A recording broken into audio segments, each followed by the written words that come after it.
What's up, guys? Welcome to the May Tidal Gardens live show. Just settling in here, just making sure that all the stream stuff is working out okay. Hopefully everybody's having a good weekend so far. So real quick, let me know if you guys can hear me okay. If I need to pump up the microphone just a little bit, let me know. The setup isn't hugely different this time around, but I did mount my microphone differently. I got a microphone arm rather than something standing on my desk. So it's a little bit further away from me than normal. Let me know if that's just a little bit too far away, and then we'll see if we can fix that. But at least from my audio meters, it looks like we're pretty good. So welcome, welcome. I see some familiar faces in chat, so hopefully you guys are doing okay this end of May here on the weekend. We've had such a strange month weather-wise. Like early this month, it was snowing, and literally like 3 days later, it was the start of an entire week of about 90-degree weather. It's the most bizarre thing. Yeah, I like that I've ever even seen. And I am so thankful now that we have, I guess, such nimble temperature control systems here as compared to years past, because there were times when different systems would be like calling for heating and cooling at the same time practically. Yeah, it was really, really weird. But during this like hot stretch where we were getting 90-degree weather, it really pushed our cooling system to the absolute limit. So luckily we do have this new, if you've seen my video on it, it's a pretty advanced geothermal cooling system, and it's not fully optimized yet. There's still some work that has to get done to tweak it some more and more, because the whole thing is like a custom setup. There's definitely a lot of room for improvement. Having said that, we basically had 5 full days of 89 to like 90-degree weather, blazing sunshine in a greenhouse. So the inside greenhouse temperature was probably even higher than the outside ambient temperature. And we managed to keep every tank under 80 degrees the entire time practically.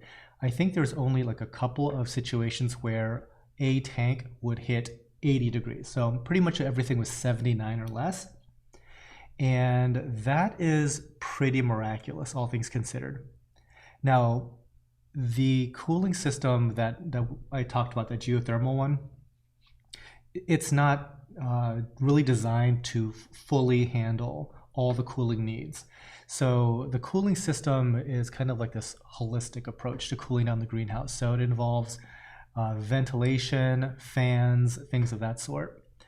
But the polishing element of it is this geothermal setup. And I couldn't be happier. I mean, it really kept everything within a very tight range, pretty much from 77 to 79 degrees the entire week, regardless of what it was doing outside. And now today, it's chilly again. So a couple of our systems needed to be heated earlier this morning. Totally insane weather.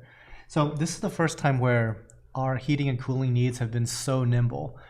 Back in the day, this was at least 10 years ago, we would only even look to see what the temperatures were once a day at noon. And we see that, oh, it's like 73, it's probably fine. Who knows what it could have been at night? It could have been like 65 at night. Later in the afternoon, it could have been 78. So we might have had super big swings in temperature over the course of a day, multiple times over the course of a day, and we would never have even known. So anyway, much better this time around. Okay, so thank you guys for the feedback on the sound. I'm glad that it's looking good. So Cyprian Lipsky, you look strange in a hoodie. Would expect you to wearing a suit in bed. So good point. I'm glad you brought it up. So I'm modeling my Tidal Garden swag here. my Tidal Gardens University hoodie. Becca designed it. And so pinned at the top, you can see all of the new merchandise that we're cranking out. So it's somewhat self-serving that I'm wearing this and not a suit. So enjoy it while you can. Hopefully the weather will kind of cooperate and then I can go mow the grass afterwards. So that's a secondary reason, so I don't have to get changed another time.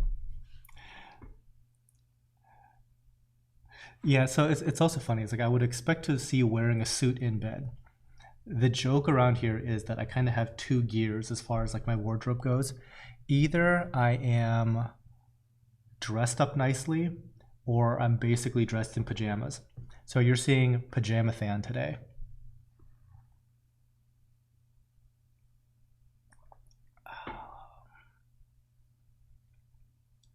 Martinez Staniatis.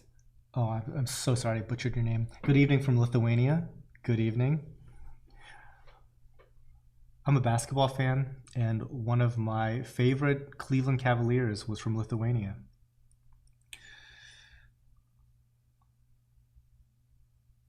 Arizona has cactus. Send some of that moisture my way. Funny you mentioned that. We were hard up for moisture here for a little while. Like, very bizarre. Like in the spring, it's supposed to rain like crazy, but I think that we went an entire like week and a half without rain. And it was just when the plumbers had pumped out the cistern so that they could install the cooling coils. So we're like, hey, we need it to rain again to fill this thing back up so that we could, make RO, do all that fun stuff. Didn't rain. So it's only now starting to fill back up.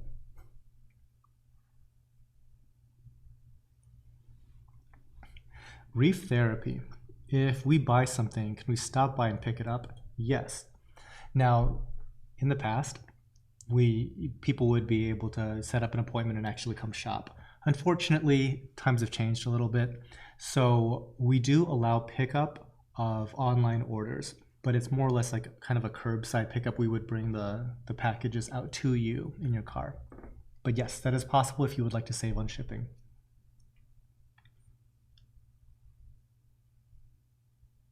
Angry Owl Aquariums. What's up, man? Fan, if two paintbrushes are the exact same model but one is angled, are they the same? Huh. I don't know. Am I missing something, some context there? I have no idea.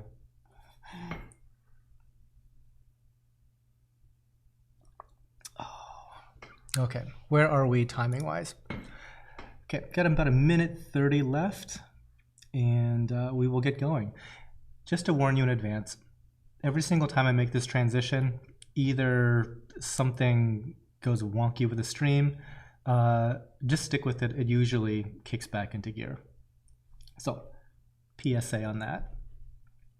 Last time I gave that PSA, everything was fine. And like some people said, no, everything is cool. So there's just like some weird awkward silence on my end. But regardless, I'm just going to go ahead and just keep talking. Jeff DeCamps, do you have tours? Not anymore, we don't, unfortunately.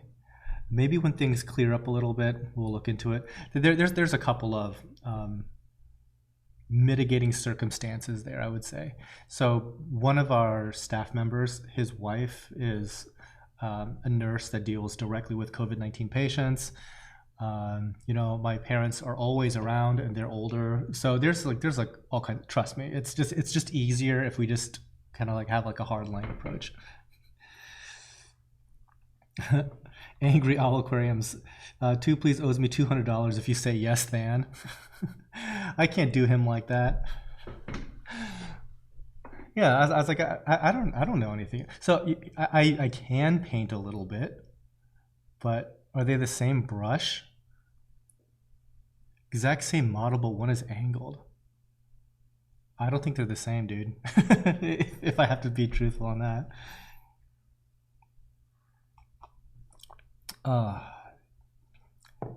T. No, S2 minute. Nope. Okay, here we go.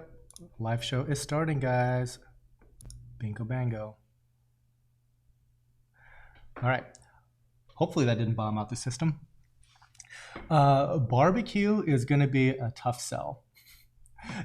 I think events in general are going to be a tough sell. You know, I don't know how after Modelo, how things can go back to normal. Like I was just out getting a hamburger, right? And I was like being like a bad citizen. I didn't have my mask on. And it occurred to me that I was the only person in this entire burger joint that didn't have their mask on. And it's partly because I almost never get out. I almost always have food delivered. I don't even know why in that particular day I didn't have my burger delivered, but whatever. Beside the point. And I was just thinking like I've had to cancel a bunch of trips to different shows. And then there's like a couple of aquarium shows that I was supposed to attend. And I was also supposed to attend like a big, giant national conference called NAB that's in Las Vegas. And there's like 200,000 people from all over the world that attends like a conference like that. And just like me standing in that burger joint, everybody is, wearing masks and has to do the whole social distancing thing. How does like a big conference, how does any big gathering ever happen again? I don't know. It's so weird. I mean, the cultural shift has happened so quickly. Um, yeah. So it'll be a while before we kind of reevaluate the whole barbecue thing. Previously, the reason why I was dragging my feet about doing the whole barbecue thing was just the logistics of going out and getting stuff to put into the gift bags. That was literally the bulk of the friction around organizing that event. Because cleaning up this area and hosting, not the biggest deal in the world, but if we're going to be, charging people for admission and stuff, I want to make sure that we're doing everything we can to make it a good value for the people that come for our barbecue. But now it's like, ooh, I don't know. I mean, shoot, we don't even have people come into the facility anymore. And a lot of suppliers that I know that used to do like appointments and stuff like that, they don't allow anybody. And like they've had to like beg their staff to come in and work even just because of certain concerns. So anyway, that's my little, my Modelo rant of this morning. Yeah, it just is what it is. And I have no idea what to expect, even come summertime. I have no idea what any of this is going to look like.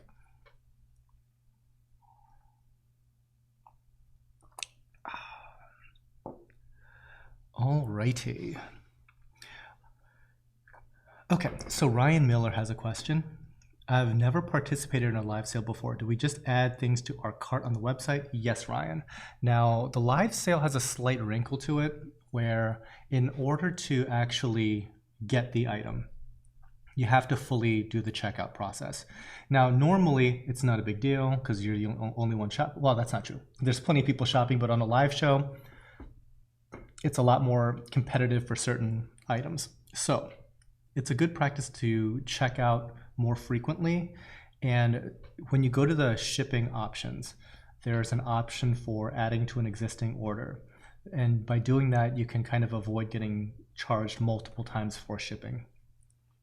So that's pretty much the only thing. You can mix and match stuff that's on the website generally, as well as all the different items on the live sale page. So hopefully that answers your question.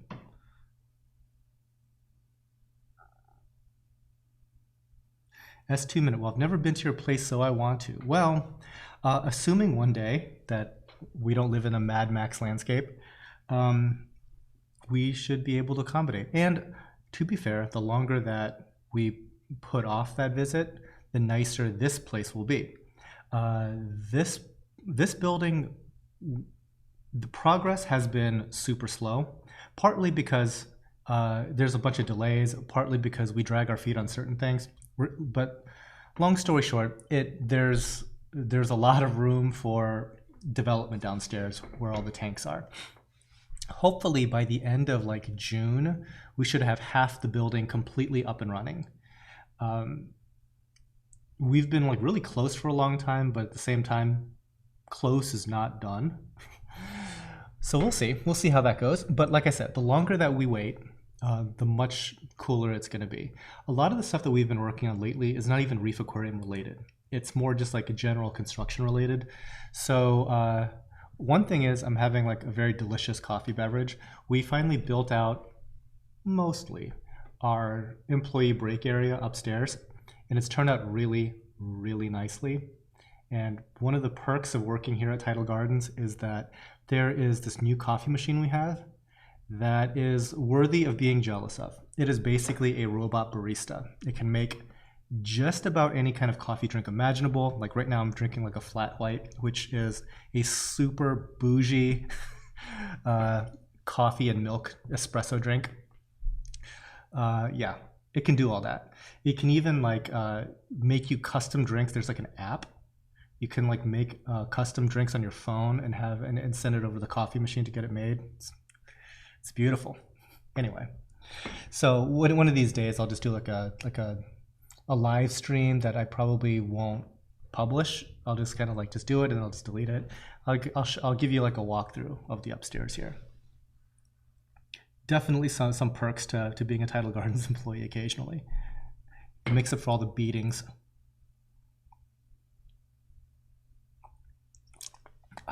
Let's see. Yeah, so some folks are like, don't care about the gift bags. Just, yeah, I know. People don't care about the gift bags. But again, I feel guilty about it. So, let's see. And I apologize, I'm a little bit behind in chat. I've just been kind of talking my own thing here. Tattoo Dancer, can you touch on healthy acropora growth patterns? Symmetrical table versus messy branching, is it flow related? It's everything related. Flow has a lot to do with it. Lighting has a lot to do with it. The amount of nutrition that it's getting has a lot to do with it.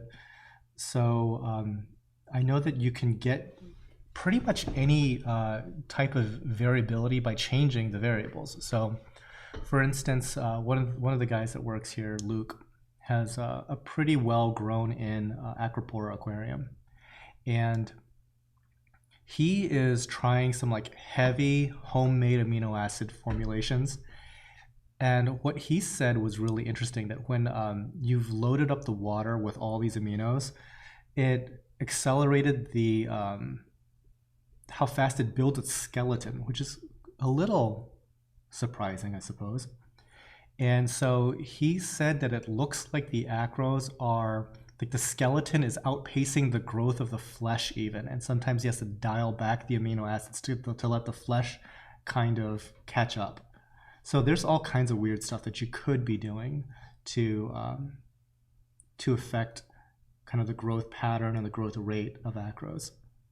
Now, certain acros are more prone to growing in certain shapes than others. There are simply like tabling varieties and stuff like that. Blue River Reefs, if it makes margaritas, I'm there. We do have a nice blender. It's something that I haven't used in forever. And we eat pretty poorly here, I would say. And so like I was saying that, you know what, we should just for our own health, just to save ourselves, we need to just put in like a little salad bar or something like that, you know, like just to mix in a salad. And so Becca said, yeah, you know, she usually like just makes like a smoothie or something. And I'm like, you know, if you're willing to make smoothies, I got the blender and I'm willing to let's just like get all the ingredients here. I would love just to have a smoothie in the middle of the day so I don't end up having like hamburger and fries every day. So we haven't had one yet, but there is a blender. There could be margaritas. Not that any of us really drink that much these days. But anyway.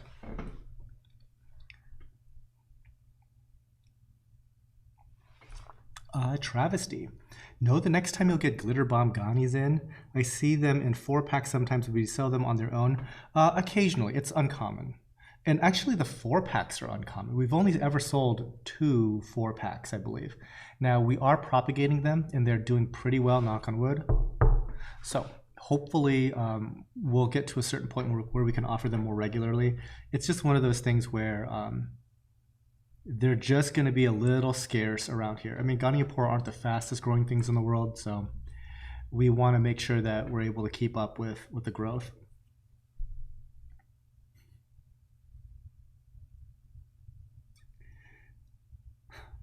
Carlos Davila, is there a beer tap near the coffee maker? there isn't a beer tap, but there's a fridge that has beer in it. Now, the beer, this is how beer works on my property in general. People that we have for like gatherings bring drinks. And sometimes we have some extra drinks.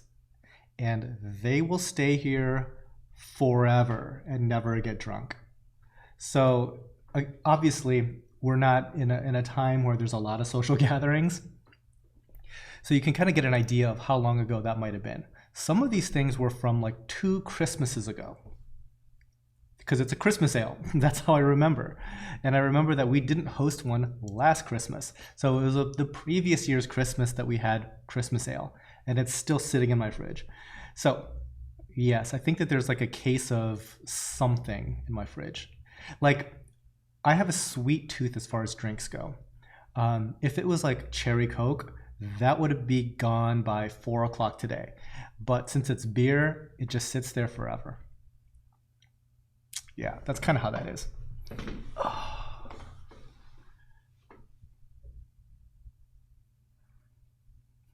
Blue River Reefs. Everyone thumbs up for Than and the Tidal Gardens crew. Y'all are rock stars. Oh, I appreciate it, man. More them than me. They are much more of the rock stars than me. I'm just kind of like barely holding it together. Like, there's just a lot of juggling that I do, and doing like juggling project management-y stuff, it's not the most fulfilling thing in the world. It's like all I do is I just try to cross stuff off of a list. It's kind of boring. Blue River Reefs. That's a blatant lie. It's summer. You got plenty of time left this year for some live stream beers.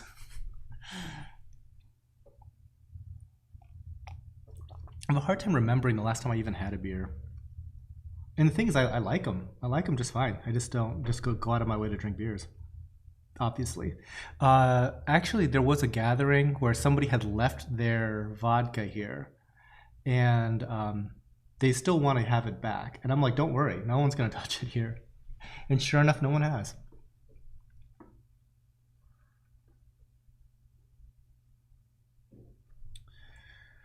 Tattoo dancer. I got some maricultured acros. They're growing wider and thinner than they originally were. Also had acro eating flatworms. I know the pain. Those are like currently my least favorite pest. But my eagle eyes caught it early thanks to your videos. Awesome. Yeah, keep up on those because they pop back up randomly. They're really tough. No fun. Save Coral, $1.99 for the super chat. Thank you. Thank you, Save Coral. Appreciate it. Hello to you too. Greg Reefboy. Hi, Than. Liking your hoodie. How is the rockscape you're doing for the new show tank? Are you going to cure the rock or just rinse it?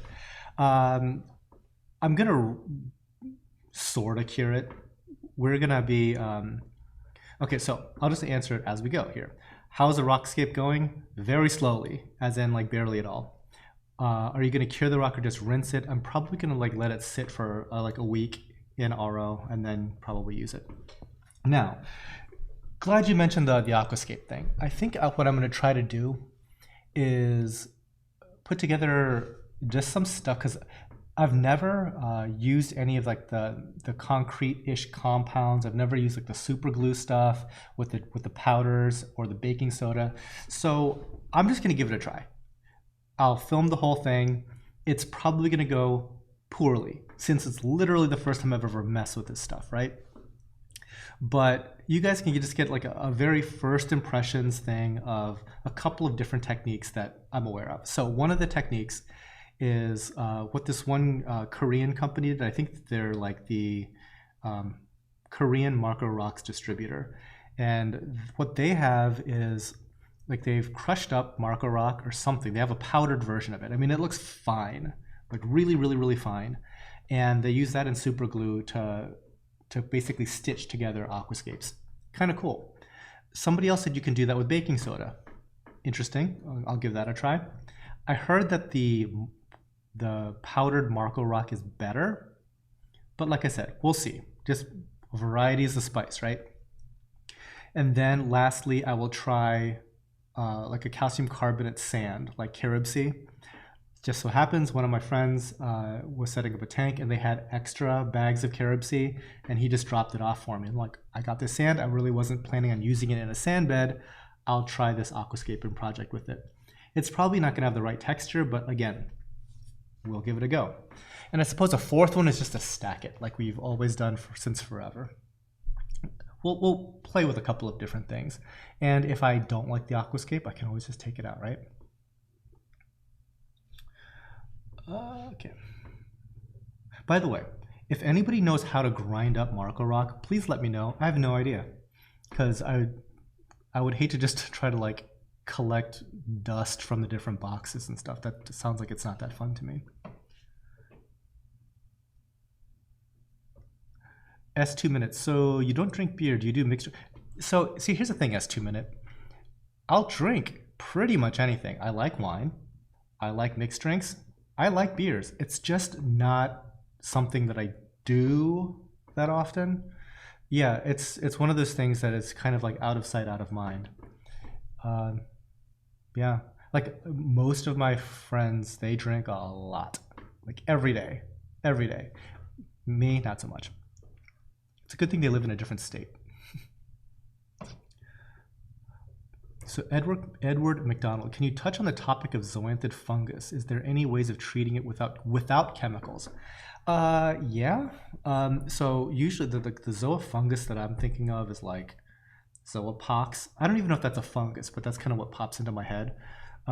If you don't want to use chemicals, what I've done in the past is do a quick dip in fresh water and take like a metal, what is it, kind of like a wood carving tool, and pop them like zits in fresh water, and that tends to help clean them up. Cody Cannon, do you own the company? Yes. I'm assuming you're talking to me. Yes, I do. Blue River Reefs. Than's Cats owns the company. Facts. Than's Cats own the house. That is definitely 100% theirs at this point. But I own this company. Let's see.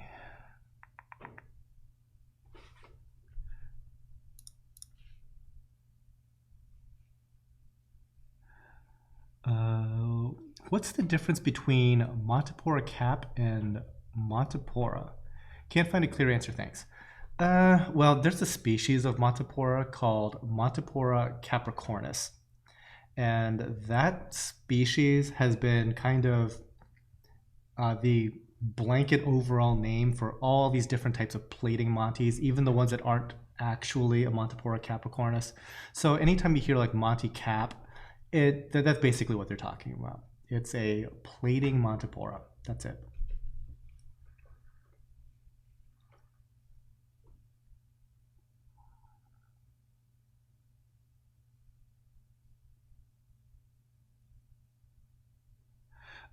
T. Attell, Than, is there any corals that echinatas can be placed close to?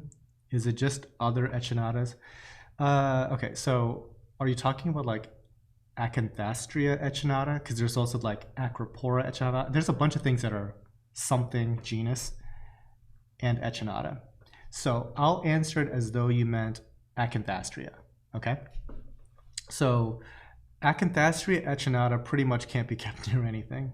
They're pretty darn aggressive, and yeah, I can't think of it. I wouldn't even put them against like other similar colored ones. That's how aggressive I kind of give them like a nod to, because they're capable of so much destructive force, especially to like chalices and Micromusa lords and stuff like that. I just keep them far away. Dustin Bourne, can't see to watch the whole show. No worries, you can always catch it on replay. Thank you for your advice on zoopox you gave me during the April live show. Saved my entire zoa garden. There you go. Tattooed Dancer. Really, you should use Nios Reef Cement for such projects. It's super strong and you can use it underwater. You know, I guess that's a third thing that we could use. I just don't like to use all the different reef epoxies. Now, I don't know what the Nios Reef one is, but that is, like, I was just thinking that is another thing that people do use to stitch these rocks together. I could do it for the sake of like the YouTubes, but no. I just don't like that stuff on my hands. It like smells gross, and I'm gonna skip it. Because realistically, I'm not gonna use it on an entire aquascape. Chad McKean. I'm having a hard time keeping Chaeto alive. I have cyano and nitrate and phosphate tests are false zeros. Corals don't care what I do. Chaeto. You know what actually helped with my Chaeto experience? My biggest problem with Chaeto was I was growing them in baskets, and the herbivores in my tank, mainly fox faces, were just yanking them through the mesh of the basket. So, assuming that you have yours isolated, one thing that really turbocharged growth for me was I got these like really cheap LEDs off of eBay. I think they're like $19, and it looks just like a flexible lamp kind of holder, and there's like a three-pronged lamp thing, and each of them had like a little red LED at the end of it. And that little cheap piece of junk grew the heck out of all these Chaetos. So I've heard that in order for Chaeto to do well, you have to blast it with more light than you're blasting your corals with, or your tank with, so that it can outcompete the algae that are in the tank. Something along those lines. Total anecdote as far as like that goes, but in our experience, just hitting it with like this red light from this super cheap eBay fixture did the trick. And it's all it is like a clamp that has like these three little lights that come off of it. Worked great. Now, I'm sure you could go super high end with it. I think like Kessel makes like a dedicated red horticultural light. So if you want to pay like a few $100, I'm going to go ahead and assume that that's better. But if you just wanted to try it out, there is the $19 eBay option for you.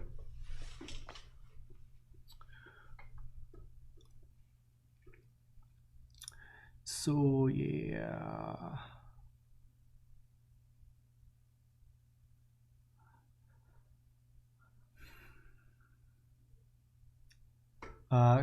Carnivorous Keys. Will you ever ship internationally? I know a few Canadian reefers who admire corals and would do anything to get their hands on one. International super tough. Like I need to get one of my friends on. She does like international like import export, and I want to like completely flesh out for everybody the process of that and why a standard retailer in the US doesn't just ship to other countries nearby or overseas. It is the cost associated with it is immense, like absolutely immense. And that was before shipping rates tripled. It's an ordeal. Like it's a serious ordeal. So I mean, you're talking like the deals have to be mid five figures for it to ever even be worth it. It's nuts, truly nuts. I would like to one day. Like so, part of it is moving the volume. That would be a challenge, but also what kind of like handicaps that effort is that I think that the U.S. market is like 70% of. It's like 70% of the entire world market or something like that is here in the US. So oftentimes like the trade is just getting it into the US and then it stays there. So I mean, I would like to, because I mean, my friend is overseas and she would love to like buy stuff from me. But again, the process is a little hairy.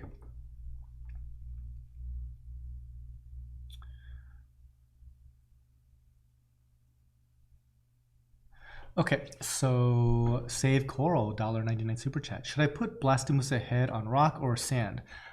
Personally, I would put it on the rocks, not too high up. I tend to like to give a little bit of separation for a lot of corals with the sand, because oftentimes the sand can be a little bit of an irritant. So you could either one would really work. Blastomusa aren't that bad on the sand, but if it was me, I'd put it on a rock. Okay, so Markel Farkle. How much bigger would you have gone to build the display stand without center bracing? I want to have 100% access to the sump and have it displayed almost as prominently as my tank. So you can design stuff. Like if you work with a design firm, there's things that can be done to like, to give you like access to the sump. Somebody's calling, it ain't happening. So like for example, I worked out a stand design that is about 60 inches, so that's 5 feet, and it does not have a middle center post so that I could get into like a stand or something. In my case, I was going to build out an entire like a control panel. So yeah, I'll actually, you're going to see a video on that, Markle. It's in I would say in like about a month or so, I'll cover it. But yeah, it can be done. And I'm not really sure like what's the safest distance, but like that whole 80-20 aluminum stuff, you could build something very beefy. It'll be expensive, but it can be done. Chad McKean, can alveopora and goniopora touch? I've done it. Now, if you can at all avoid it, I would try to avoid it, because I can kind of tell the different, even the different varieties of goniopora, that even they can kind of, they're showing like signs of aggression. Not so much that they're like killing each other that badly, but I can tell that they're concentrating their nematocysts at their tips. I can see like aggressive behavior happening that doesn't happen when I have more of like a monoculture of it isolated from all the other varieties. So it's, I would kind of put that into the same boat as like hammers, torches, and frogs, but other euphilia. Can you keep them touching? Sure. Is it best practice? Not really. So I would separate them if it were me.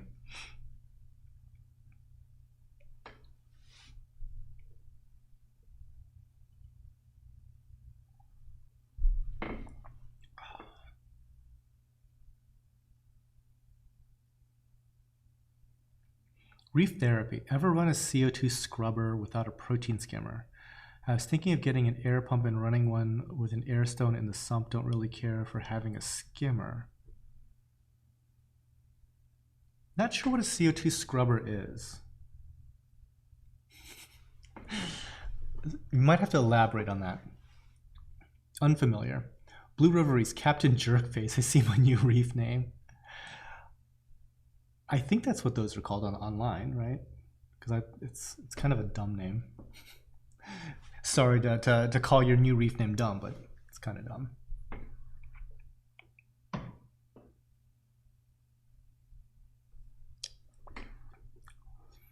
Anyone else split screening the SpaceX launch in this? Not me. I'm a little busy. I'll catch the recap.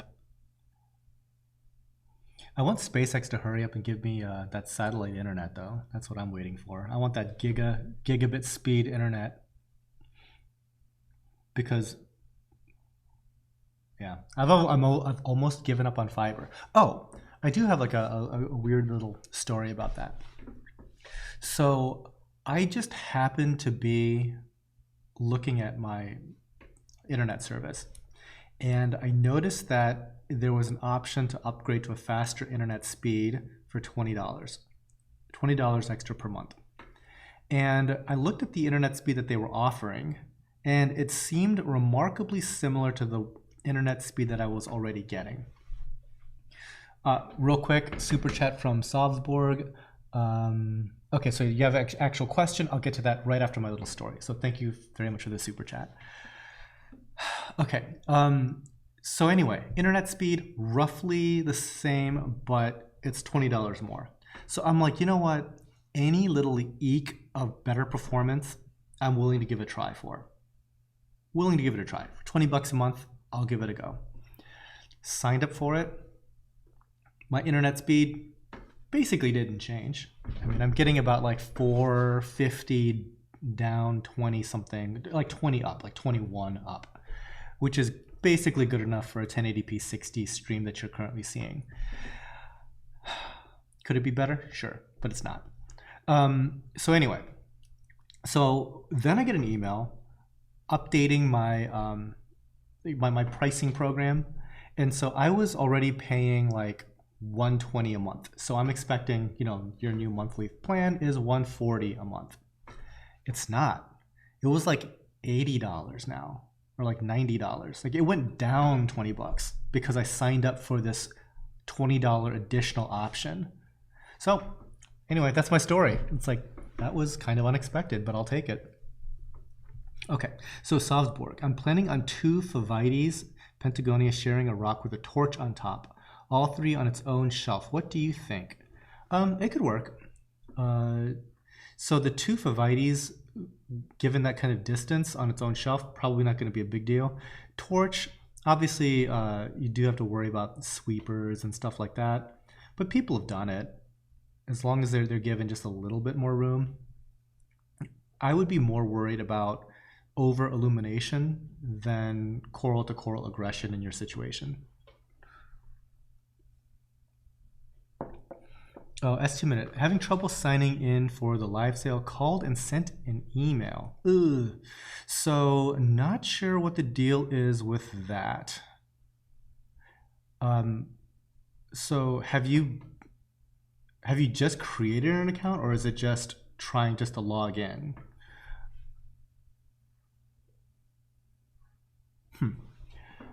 Let me send a quick text to Ben, see if he can help you out, if he's even like paying attention here, which he probably is not. But S2 Reef, I will do this for you, buddy.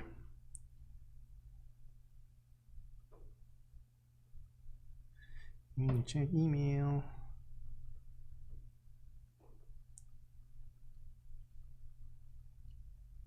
All right. So we'll see how that goes. Okay, so a CO2 scrubber is used to filter out the CO2 from the air. Okay, got it. And attach the air intake of the skimmer. Okay, yeah. And he wants to do that without the skimmer part. Interesting.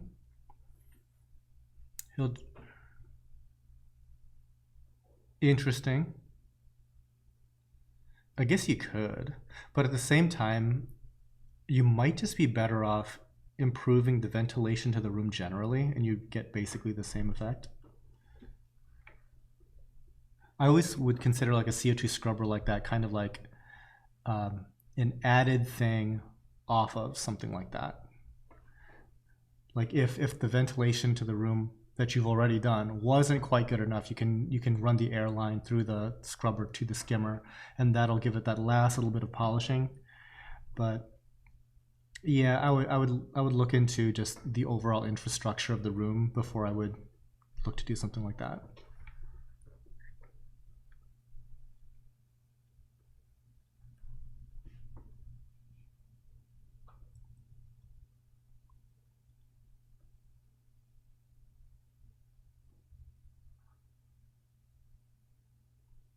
Yeah, Tattoo Dancer essentially said the same sort of thing.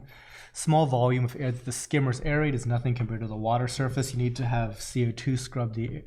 You'll need to CO2 scrub the air, so open the windows. Kinda. Or an HRV, that sort of thing. Hey, Tech Gear Talk, what is up? What is up? Long time no see, right?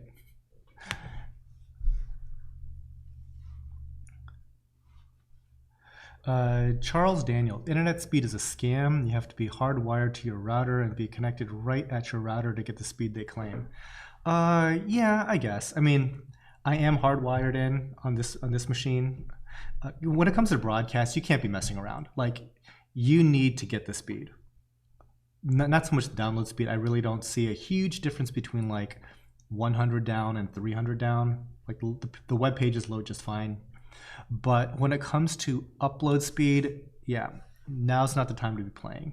Like when I need 20, I need 20. Ideally, I would have 100, and I would make darn sure that I get it. That sort of thing. So supposedly, Starlink is supposed to be like gigabit speed. We'll see.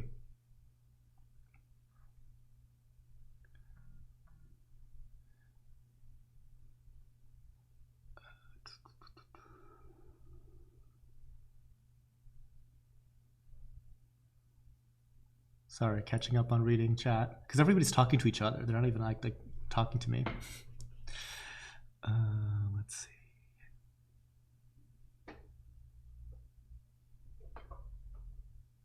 Okay, so most of that is just talking about like scrubbing CO2 out of the air. I gotcha. The other thing that you could probably do is if you're running this is like pure speculation now, but if you're running a calcium reactor, essentially you're lowering the pH of that water anyway.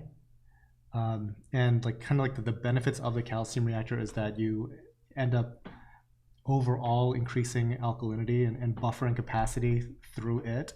So I wonder if just by running like a calcium reactor, you're kind of circumventing the issue with lower pH in the water.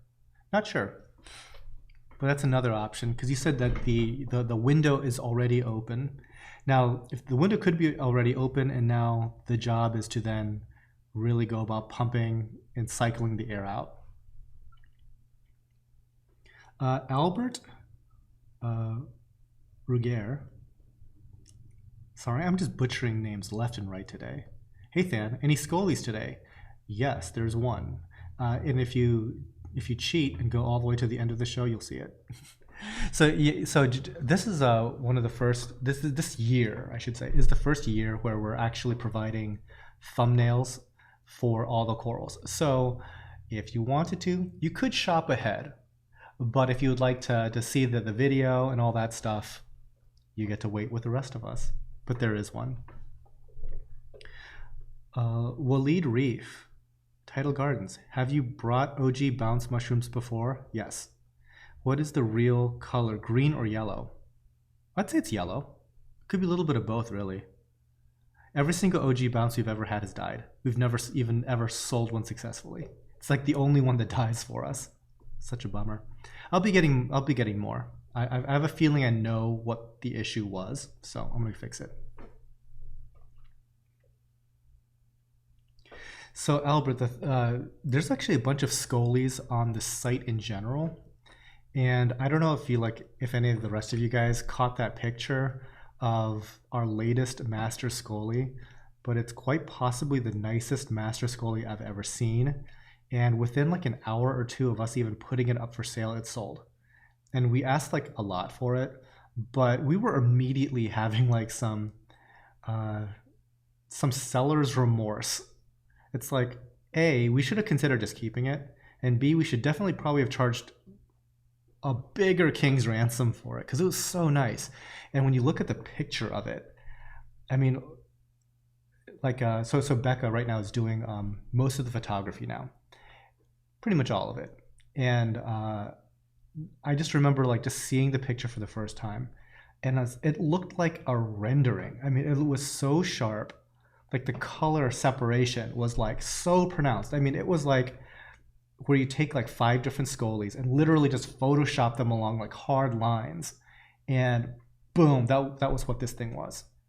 Absolutely insane. And I was just like looking at this thing like, that's the best Master Scolie I've ever seen. And boom, it sold. And so we'll probably be shipping it out, early next week. And I'm like, Becca, we need to put that thing back into our photography tank and shoot a lot of video of it, just so we still have some memory of it, because these things don't come around very often. So before we send it out, we're gonna shoot some video of it. But anyway, yeah, outstanding Scolies. Save Coral, $1.99 super chat. Thank you again. Sorry I have to go. Have a good live sale. Don't worry. And again, for those of you that are unfamiliar with how long these live sales go for, if you wanted to come back and shop later, the items will stay active on our website until Tuesday. So plenty of time to shop later. A lot of it will be picked out today and tomorrow, to be perfectly honest, but there's still plenty of stuff that's still there come Monday and Tuesday. So anyway, if you have to go, no worries. Thank you all for attending. It's awesome. Oh, let's see.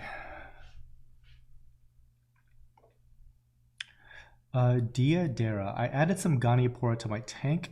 and my nearby toadstool closed up and started to turn a darker color. Then it's been like that for several days, only started to open up today after a water change. So I don't know if this is different than what your toadstool normally does, but toadstool leathers will close up for a while, get like a waxy film, and then shed it off. And that's kind of their response to like algae growth on them. So it's just a way of like for them to clean themselves. So oftentimes like what you just experience with a water change, that usually does it for them. Like increased flow and water change is like perfect for toadstools. That might be completely like a separate thing entirely from Goniopora.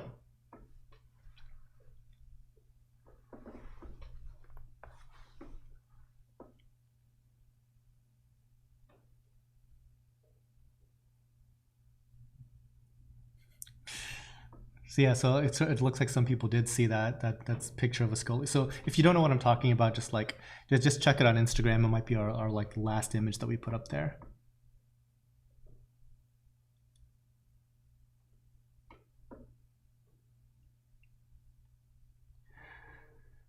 Let's see. Tattoo Dancer. As a fairly new Acropora keeper, I'm surprised by just how much of the coral, frags mostly, is in shadow, even with T5s. Is it normal to have 80% of the visible tissue shaded?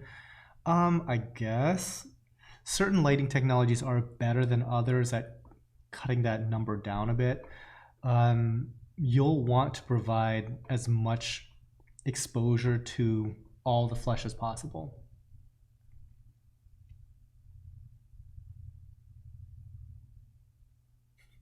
Reef and Chill, does it kind of blow your mind when you realize that you have a global audience? It's kind of crazy. So yeah, so I got two thoughts on that.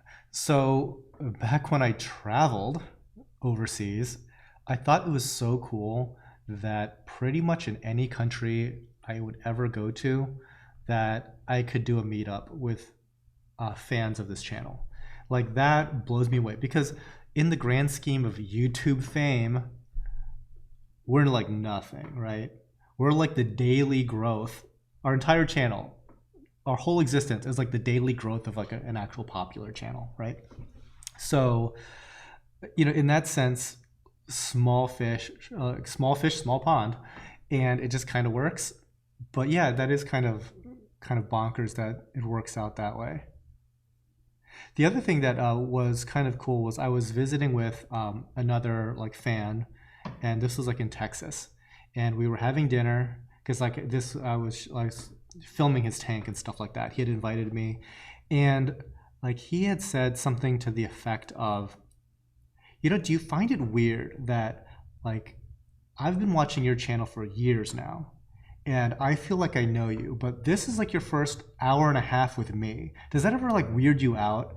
And I guess I just got used to it.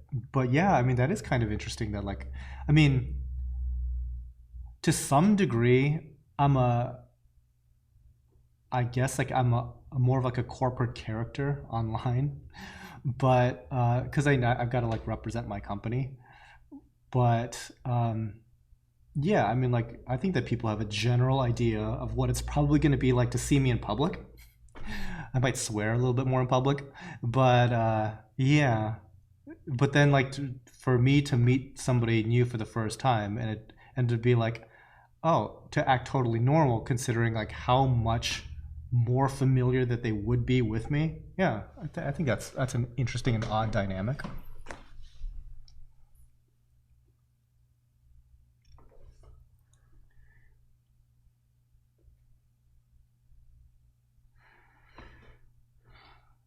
Let's see, Brian F. Will high nitrate cause LPS to not open? Has an ACAN that's not doing so good. I think you can keep stuff with high nitrate, but if it's a new addition, you're going to be at risk of having it struggle more. So, at our greenhouse, for the foreseeable past, we've had very high nitrate levels. We're talking over 50 parts per million nitrate.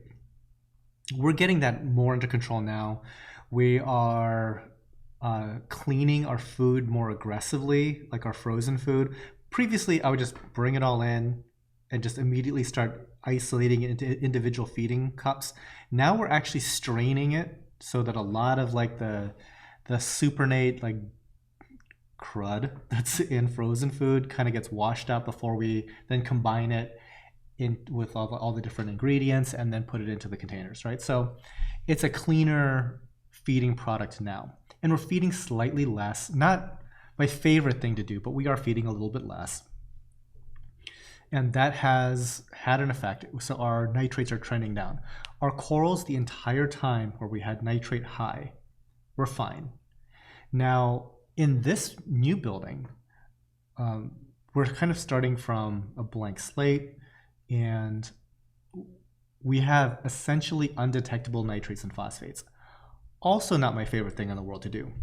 But we've definitely noticed that certain corals like acans and stuff like that have responded better to the ultra low nutrient levels that we're seeing in this new building.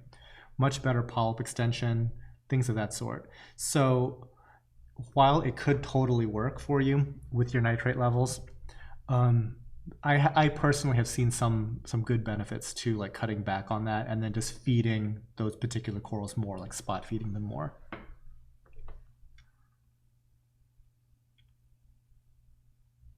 Okay, catching up on chat real quick. Hamada H. What encrusting corals can be placed on the same rock and fuse/grow next to each other? Plenty of people do that with Montipora. I'm sure you're fully aware and familiar with that. They are fighting though a lot. So when like the two different colors start to intersect, there is some combat, but people do it all the time. Scroll corals could possibly be another option. Chalices, absolutely not. I would never do that.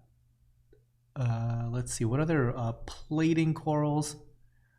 Yeah, that's probably what I would start with there. Definitely not acros. Any of the tabling acros? No.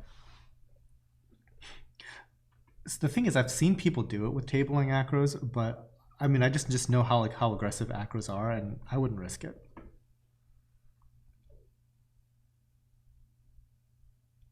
Too pleased with the $1.99 super chat. Who here is on septic? Where do your water changes go? Yeah, so let's see. I am on septic, and most of my water changes, this is like a weird flex. Most of my water changes goes out with product. Like, we ship out a lot of corals from here, and you would be surprised at just how much water leaves this place in the form of UPS boxes. So we don't even really need to worry about that too much, really. The other thing is, like, since I'm not like a septic expert here, but is it the salt that is messing with the bacteria in the septic? Is that the idea? Or is it like the volume of water that's going into the septic? I never really quite understood that, but I've heard, see, I also wonder about like, because I mean, some of our salt water goes down the drain into the septic. Like some, not a lot, but some. And I always wonder about that because you hear like kind of wives' tale stories about certain aspects of this hobby, like not drinking RO water and stuff like that. And I wonder if there's any like truth to it. Just curious.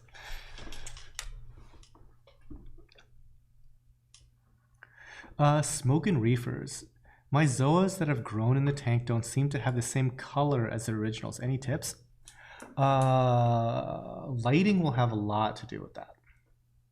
So zoas, especially zoas, I think they tend to have a lot brighter coloration, but tend to grow smaller in more intense lighting. So just that difference right there could be a big driver in what you're seeing. Also, I've noticed that like how clean you keep them makes like a huge difference as well. So the biggest and brightest ones that I've ever seen were practically grown vertically and getting slammed with flow. And there's like zero detritus on them. A lot of times what we struggle with are these little kind of creepy crawlies that really like to make their mucus tunnel nests right up against the flesh of zoas. And like, I don't think that particular little, it looks like a little clear white mantis shrimp almost, but really the problem is like this mucus tunnel that then attracts detritus. And for whatever reason, that pretty much halts the growth of zoas. So that sort of thing. And that sort of thing tends to not happen in areas of greater flow, for whatever that's worth. Okay, so somebody is saying that the bacteria can't survive at high salinity in a septic system. Okay, interesting. Salt and most household chemicals kill bacteria that breaks down the waste. Okay, so do people with septic worry about like soap from like obviously showers, dishwashers, all of that stuff? Because that's totally going down the drain in my place too. Now, granted, we're probably diluting it like 500 to 1 or whatever it is of actual fresh water that's going into the septic. But again, I don't know. I mean, I guess I should know. I've had septic systems now like as long as I've been living at this property. So for what, 15, 20 years or something like that. But I've never really had any issue with septic. And I've always used like salt and cleaning detergents and stuff like that. So I don't know. Let's see. 40B Nasty. Hi, Than. I have a black torch with teal tips completely bleached out white. That's not good. Is there any chance of the coral to gain back its color? Yeah, I think it's always possible. What I've started to do lately, this is totally anecdotal, but we started to go really heavy on amino acids. And I've noticed a lot of LPS that have, for some reason, might have come in on the struggle bus and had all kinds of issues, and in the past would not have recovered. But now that we're like smashing that entire tank with like excess amino acids, probably like more than what most people would ever hit a tank with, it seems to like give these LPS a chance at recovery. Specifically, I'm thinking of scolies, but I would give that a try with Ephilia as well.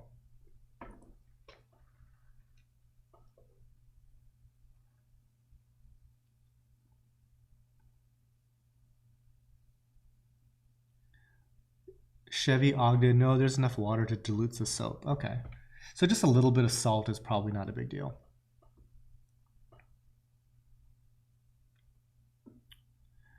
Let's see. So Chris C, recommendations for encrusting coral at 100-ish par medium flow. You could try Montipora. Montipora would definitely grow. They might like a little bit higher light, but I don't think that they would struggle growing at 100 par. You might get different coloration getting expressed. Not hugely different, but it might be a little bit more dull compared to a brighter light.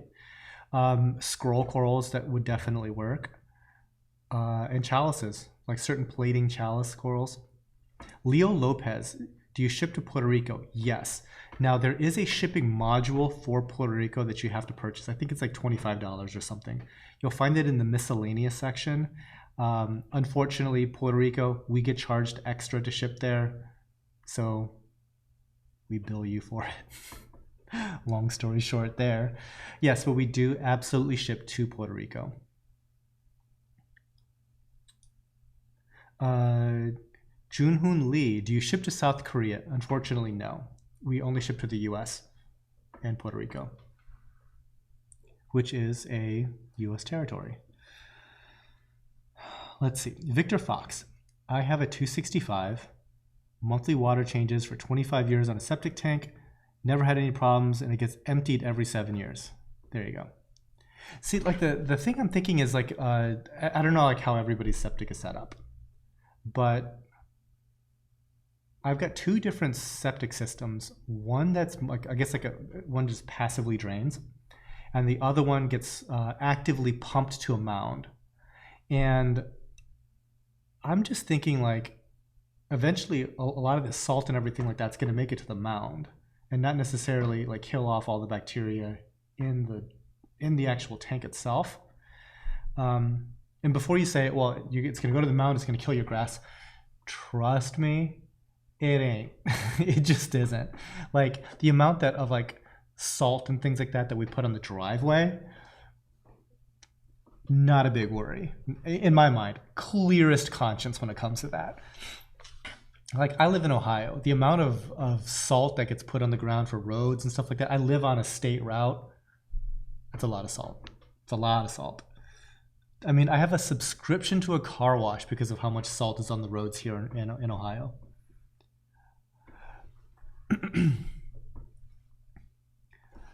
S2 minute. Hey, Than. I just split my culture of bioluminescent dinoflagellates. They look amazing at night. Gonna see if I can keep them in my system. That's like really cool. You should, again, I think you've mentioned those dinoflagellates to me before. Take a video. I'm curious to see what they look like.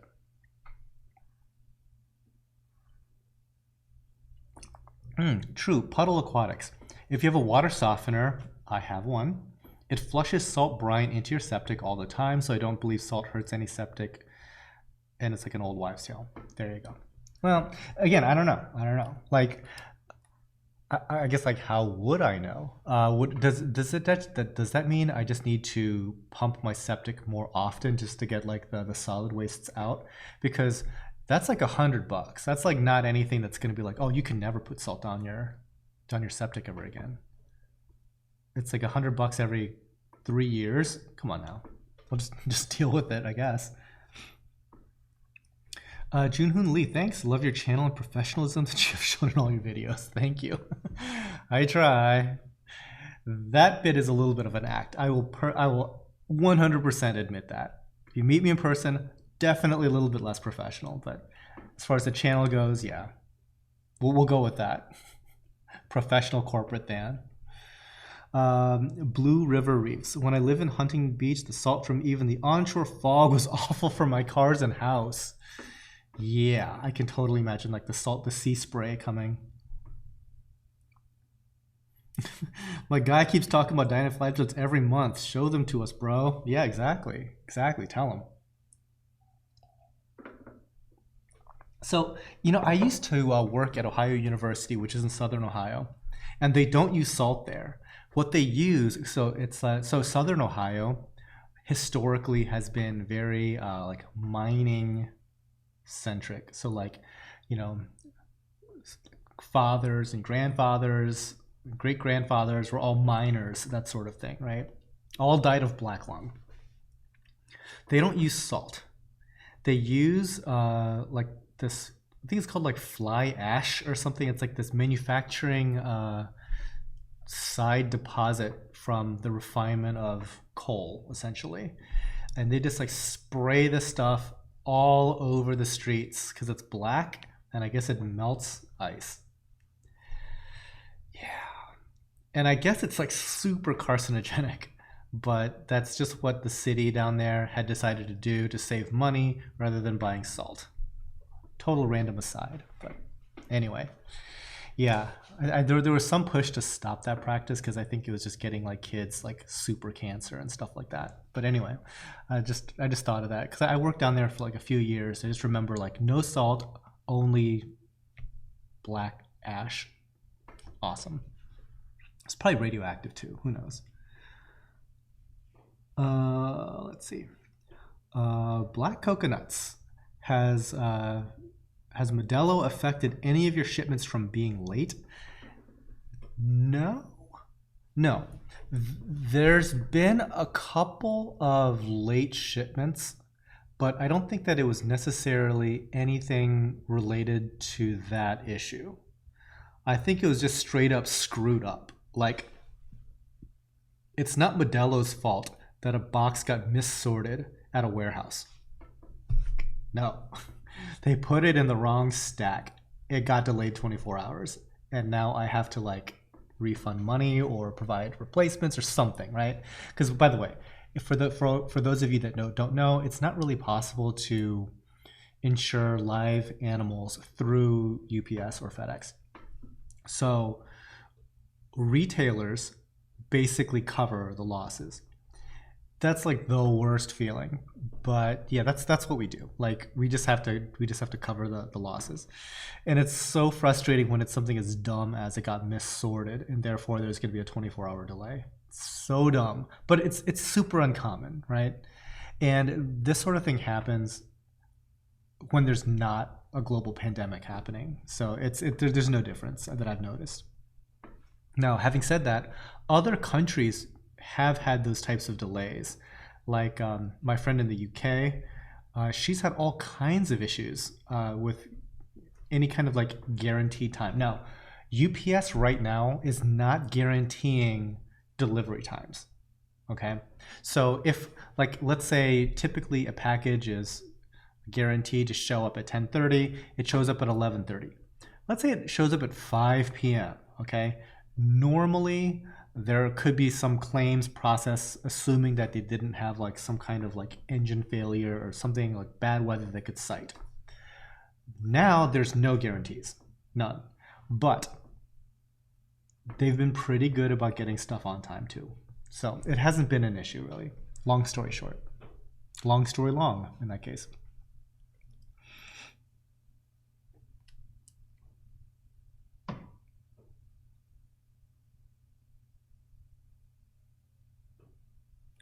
Okay, Glenn Rudolph has a question about pumps. Anyone have any strong opinions? I do not, because I haven't used the Varios or the Core, okay? But the Vectra L2, the only reason that I would personally go with the Vectra L2 without even testing the quality of the pumps, okay? Let's just say for the sake of argument, those other two pumps beat the brakes off of the L2, okay? Guys, play along, right? Because the L2 is a perfectly good pump. Let's say they just beat the brakes off of the L2. The reason why I would still like the L2 is because Ecotech has given me a lot of great service over the years. So anytime that I've ever had an issue with an L1 or L2 pump, they've been there supporting their product. That kind of support is rare in the industry. And when you have things like pumps that are basically guaranteed to fail at some point in the future, to have the company support, it's very valuable to me. So let's say that there are better pumps out there. Well, let's say that an Abyss pump at 10 times the price is a better pump. I would say, yeah, it probably is. Like the Abyss that I have, it is a miraculous monster of a pump. It's 10 times the price, guys. You know, it's pretty good for a reason, and they charge you for it. But there's also a reason why we still have a ton of L2s that's not price related, and it's because there's a service component there that gives me a lot of confidence. That is not to say that the Varios or the Core doesn't have it, but it's just a matter of familiarity. Like I haven't used those two pumps. So if somebody else has some feedback on the performance and if they ever had to like, you know, do any kind of warranty thing, comment on that. So did somebody, let's see, did anybody give you any answers yet? No, so I don't know. Chevy Ogden, it's an additive for concrete, okay. Oh, it's an additive for concrete that's made by burning coal and scraping the chimney. Awesome. Awesome. So glad I worked there. I probably have a couple extra polyps because of that.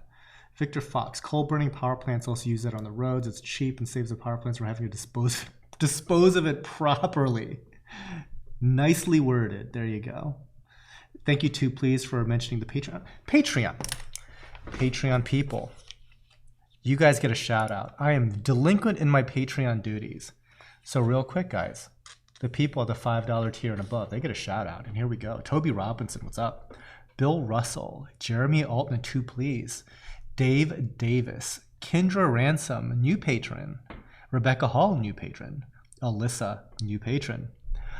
Miguel Perez, Scotty D, Rigoberto Rodriguez, Thomas Tarrant, Keith Singer, thank you. Skylar Korn, Sana Nomine, Puddle Aquatics, I saw you earlier, thank you. Amy Bruner, Juanita Thralkeld, Tim Garner, Harkins. Anybody seen Harkins? He's MIA. Diane Rishworth.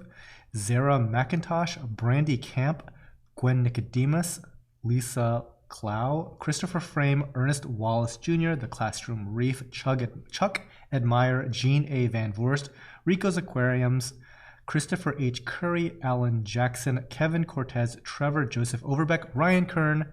Thank you all. All right. Also, I have finally gotten off my butt and am offering YouTube membership perks.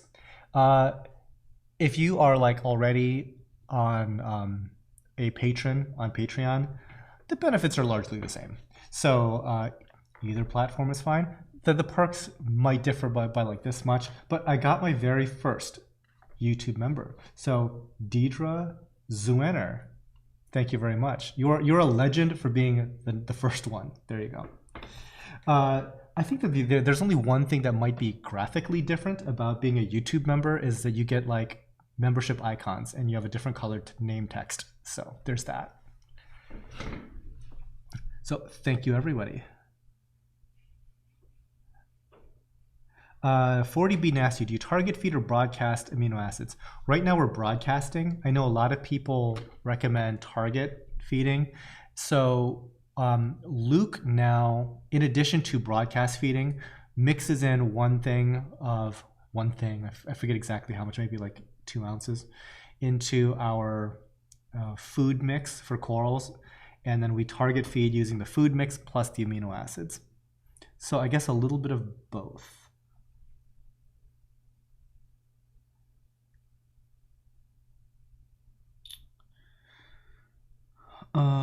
Let's see. Victor Fox, do wholesales share in the cost of a delayed shipment? Not sure what you mean by that.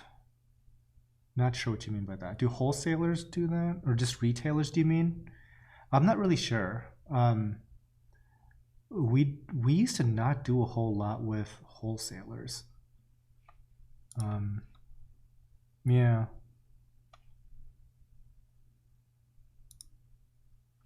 Yeah, to be perfectly honest, I don't think I've ever, in the limited number of like wholesale orders that we've purchased, I don't think we've ever had a delay. So I just don't have any personal experience with it.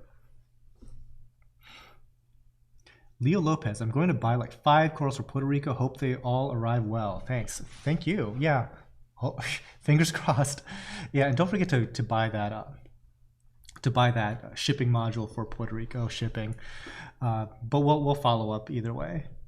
But yeah, you know, we tend to have like good success, knock on wood, shipping to Puerto Rico. The only time where it's really weird is if it's like snowing here and it's like 90 degrees down in Puerto Rico. It's like, do we put a heat pack in this thing or not? Because we would like to get it out of here where it's like 30 degrees, but it's going to show up there and get cooked. We've had one issue with that, but it's fairly uncommon.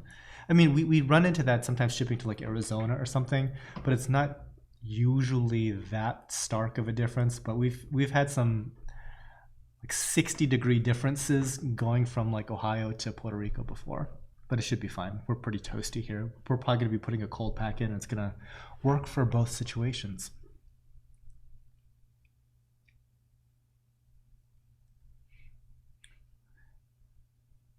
Macca's 87, T minus 20 minutes. Are we still talking about SpaceX? You'll have to let me know how that goes. It's what is it, the Crew Dragon that's going up today? Yeah, could be cool. Justin Harris, I have a couple of Favia coral I got almost a month ago, and one of them is turning white, the other's brown. What kind of part are they like? So here's the thing about like Favia, Favites, all that stuff. It really kind of depends. If they're browning out, one of them's white, one of them's brown. It's kind of like what you'd expect from the two opposite ends of the spectrum, right? I would expect that the white one is getting too much light, the one that's brown getting too little light. But I mean, both of them should color just fine in like 50 to 75 par. It shouldn't be that much par dependent. So if you're gonna try to like adjust anything, I would adjust down, not up. And I would look at chemistry more so than lighting after that.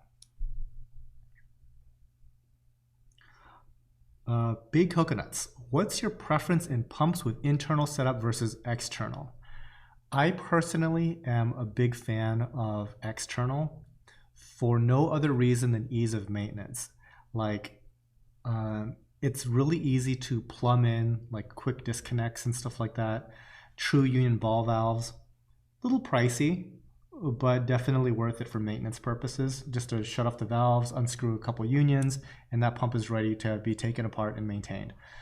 When you do like the submersible pump thing, it's kind of more hidden. It's kind of more exposed to like a lot of like corrosive water and stuff. There's just more stuff going on there.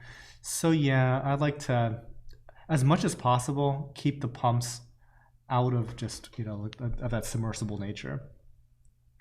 So yeah, all of my pumps in this new system are all externally plumbed. The same sort of pumps next door in the greenhouse are all submerged. I have a preference, it's definitely external. 2 please, yes, you get a badge for being a YouTube member. Yep. 2 please, didn't really realize that you had done the YouTube thing, fan, otherwise I would have been first. Yeah, I appreciate it, man. I think there's still time to be second, I guess. But yeah, the YouTube thing, I was sleeping on that for a long time. I mean, I've gotten like part of the way through the setup process, and I'm like, I need to just set this off to the side. I don't even want to think about this. Don't even want to think about this. And finally, now that I've kind of like caught up on some of these past projects, it's like we need to like design some cool emojis and stuff like that, like some custom emojis that we can put. So maybe like we can get some polling on what some cool emojis would be for this channel. It should be my cats. Something completely unrelated to corals. Carlos Davila, what is YouTube membership? How much is it? So there's different tiers of it. I think it's like, it starts at $5 and it goes to like $25 depending on like your level of support. And there's different like scaling perks that go up. But guys, no pressure at all, because I mean, obviously we're selling coral. This is just one way that, you know, some people can support the channel, and I'm just blown away by the support that we have on Patreon. Like, I think it's like amazing, and it's really given us a lot of flexibility on what we've been able to do, just like creatively in the background. Because I mean, YouTube could just bottom out our revenue sharing from the AdSense component. So it's nice just to have like multiple revenue streams, because like, for instance, Amazon recently cut their affiliate linking program. By the way, I think it's hilarious that like this past week I've been selling like a ton of turkey basters for Amazon from my last video. But yeah, they cut their revenue share on that stuff in half. So who's to say that like YouTube couldn't do something similar? So like it helps out a lot to have like all these different methods of monetization. Let's see, Greg Reefboy. Hi, Fan. When you had your T-slot stands designed, what design company did you use? Okay, so I use a design company for the ones downstairs called HPE Automation, and they're down in Florida. And they did a fine job. I was fine with them. Now, strangely, another company that was from Ohio saw my video where I was talking about those stands, and they said, hey, you know, some of the issues that you had in that process, like, we have solved by doing X, Y, and Z. We would love to see if we could do your next group of stands and see if you like them. Like, we use the same stuff that 80/20, it's basically the same stuff that 80/20 uses. So all the same fittings and stuff like that will work in these stands, because it's basically coming from the same supplier that then 80/20 would then, you know, cut to size. That's what this group also does. So I had ordered now 2 stands from them, and I'll see how well they do. They're called Alufab, ALUFAB, out of Cincinnati. And so, you know, they reached out to me. I'm going to give them a fair shake at it as well. And so if I do like them, I might be able to provide you with a coupon code.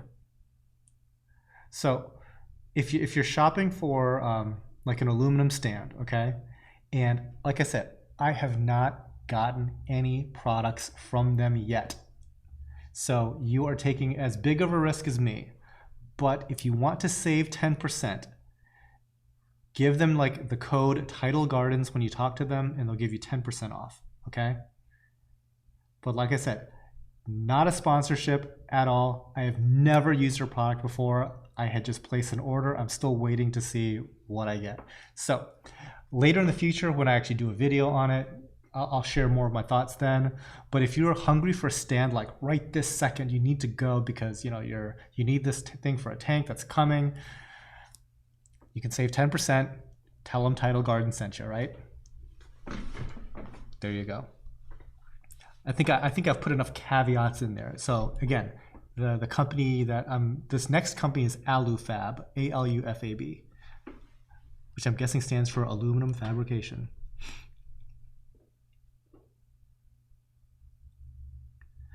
Blue River Reefs, yo, please, can YouTube membership be done over mobile? How do we do it? I think it is possible, but it's weird. Like I've heard this question. Like, anytime anybody mentions YouTube membership and mobile, it's like somebody having a problem with YouTube membership over mobile. So if somebody else has figured it out, I'm sure it's in one of those little cheeseburger menus or like the 3 dots or something. It's probably in some like totally hidden place. But I've never really messed with too much YouTube on my phone, so I wish I could tell you. I've got no idea.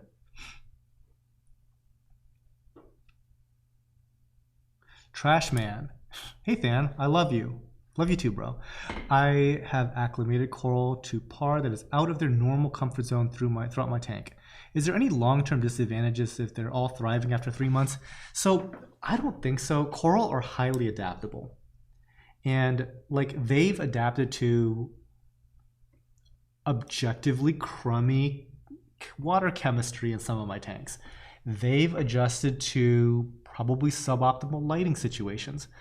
I think the consistency over the long term is the more important thing than just hitting specific numbers. Obviously, if you're in some danger zone numbers, you kind of want to back them off of that. But I mean, if it's slightly out of range, a coral can usually adjust to it just fine. Tattoo Dancer, Suspicularia, such an underrated coral, especially in bright full spectrum light. Iridescence instead of fluorescence. Any other corals that do that? Let's see. Iridescence instead of fluorescence. I mean, there's stuff that should come to mind. Let me think on that. Come back to you on that one. There's definitely a lot of corals that look truly amazing in daylight rather than actinic. Like in fact, under actinic, they look really disappointing. They don't have any fluorescence or anything like that. But under daylight coloration, it's outstanding.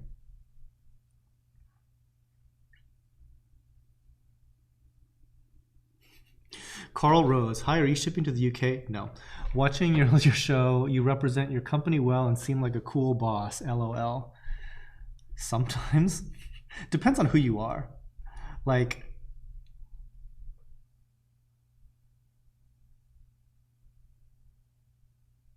yeah, it totally depends on who you are here. Some people here just get the business. But no, I try to make it a good work environment for just about everybody here. There's a lot of little perks. There's some big perks. And I think that like some places that I've seen in this industry kind of struggle a little bit. So first of all, I have to say that I think I've gotten insanely lucky with my staffing. Like sometimes just the right person stumbles into you and you stumble into them and you're able just to like be at a position where you could hire them. It's like there's a lot of like just luck type of things that happen. And I'm able to trust the team to do a lot of things. And I've seen other companies that are simply unable to do that level of delegation. Like I know that if I give like Luke, Ben, and Becca separate tasks, like I'll just email them like, like the project list, like the long-term project list. I don't have to sit on top of them and be like, how's it going? Like, are you done yet? Are you done yet? It's like, no, like they work at a good pace and get stuff done. I don't have to sit and babysit them. Whereas, like, again, I've seen other companies where, like, if the boss isn't micromanaging everything, things are going to get screwed up. So, yeah, I'm just counting my lucky stars on that. So, that they give me the opportunity to be a better boss rather than being a total jerk about it the whole time because they're screwing up. Because I could see how that would be a super frustrating like managerial experience, and I might be a lot more unpleasant if that were the case.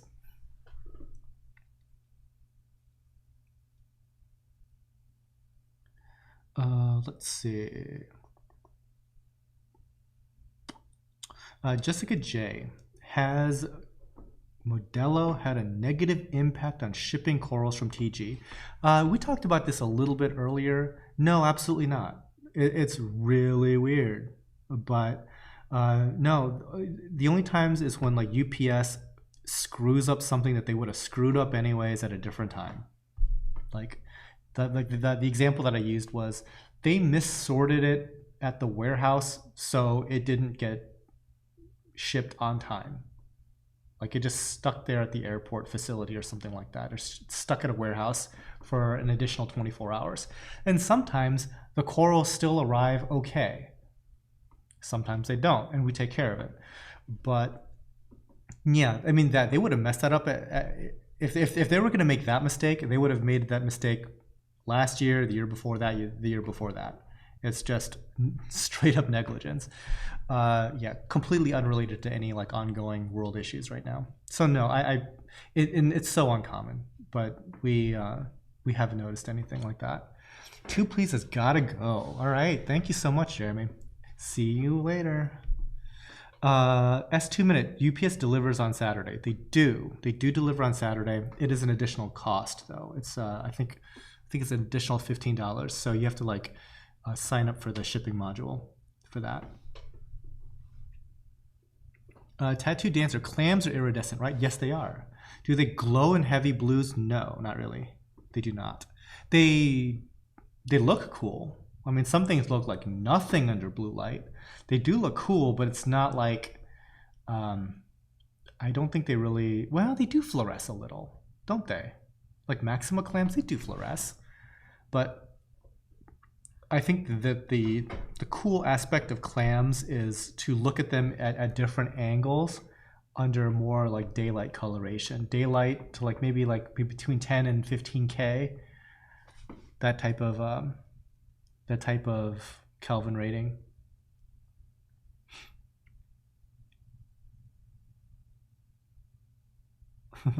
Carlos Davila, speaking of perks, how about a co-host for these live show? Becca's a good choice, a little eye candy. So anyway, that would mean that I have to pay her for the weekend hours. So I don't know, we'll see. She's gonna be making some appearances in other videos anyway. You'll see plenty of her. Like, so some people are like really into her hosting. Some people are absolutely not into her hosting, and some people are like overboard on the Than, you need to never show up on your own channel ever again and just hand over the reins, which by the way is not offensive to me. I would love to be able to do that, but I think that I would have a different revolt on my hands from other folks. But anyway, yeah, she might do some more. Well, I know she is going to do some more hosting on other topics and stuff like that. Also, she might be doing an entire aquarium series that's kind of like her project. And by the way, don't think that like having like a Ben's aquarium or anything like that hasn't been offered. Ben does not want to be on camera, period, end of story. So that's why he doesn't have a Ben's aquarium. Besides, I don't think that he's looking forward to like taking care of any more aquariums than he already is. So there's that too.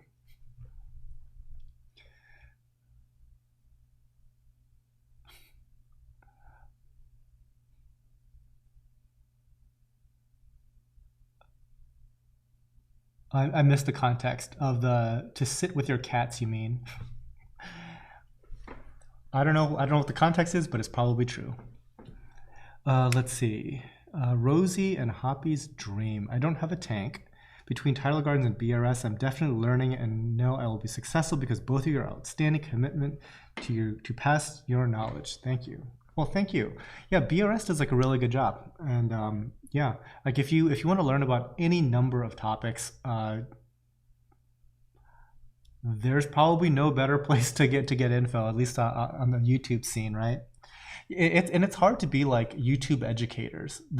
I mean, by the way, there's a ton of other great educational channels out there worth checking out. Like Reef Dudes, they do like live streams with different companies that are active in the industry, and like Devin is very into a lot more of like the device level stuff. So especially if you're into like oh hey, look at that, we had some stabilization freak out on that coral. That's interesting. What number was that? 147. Yeah. So if you're interested in like automation and stuff like that, like I'm learning a lot about some like the nitty gritty things about like the tech, because even though I might seem like super technical, I'm like more technical on the industrial end, less so on the consumer end. So I find stuff like programming lights and stuff like that extraordinarily frustrating. But I love designing like industrial level heating and cooling systems and stuff like that, So yeah, I've certainly learned a lot on that channel. There's also a lot of like slice of life type YouTubers, like Inappropriate Reefers, like a great example of that, where you can like follow along in a very like vloggy format as to like their trials and tribulations, and there's a lot of like cool lessons to be learned. So I'm sure I'm like leaving a ton of people out, like Melev's Reef, like people like that. Tons of like good resources. But yeah, Tidal Gardens pretty good, BRS pretty good. So thank you. Certain Sinarina corals are iridescent. That's true. True. Believe it or not, certain like tan colored leathers can be iridescent. iStream iMedia, any coral recommendation for beginners? So believe it or not, I think the majority of corals are beginner appropriate. There's only a few that I would really stay away from. I would stay away from things like Acropora, stuff that's like hypersensitive. I would stay away from stuff that has like weird feeding requirements because they are non-photosynthetic, like Tabastria sun corals, things like that. The only other thing is maybe I would stay away from certain large polyp stony corals that also require, I guess, very consistent feedings. And it's not that because I don't believe that you can feed your corals, you totally can. But when you start to do that, you also go down the path of you need to be able to compensate for elevated nutrient levels when you do that. So, yeah. So specifically, I'm not going to like name out any specifics, but you should be okay with most corals, to be really honest. Blue River Reefs, at least you said you pay her. Okay, so I'll only just mention this once, okay? Because I know that some people had put this comment out there, okay? Not that it's anybody's business, all right?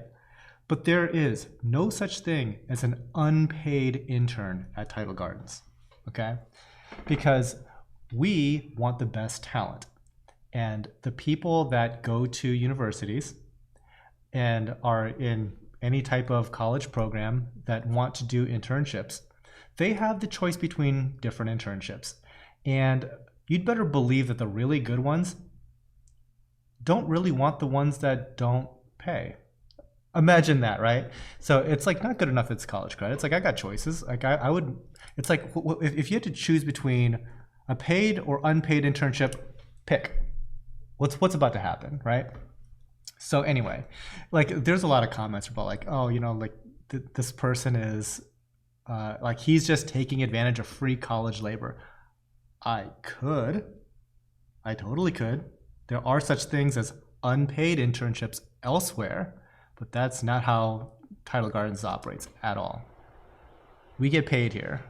Believe that. Who's Ben? No one named Ben works for Tidal Gardens. Yeah, exactly. Exactly.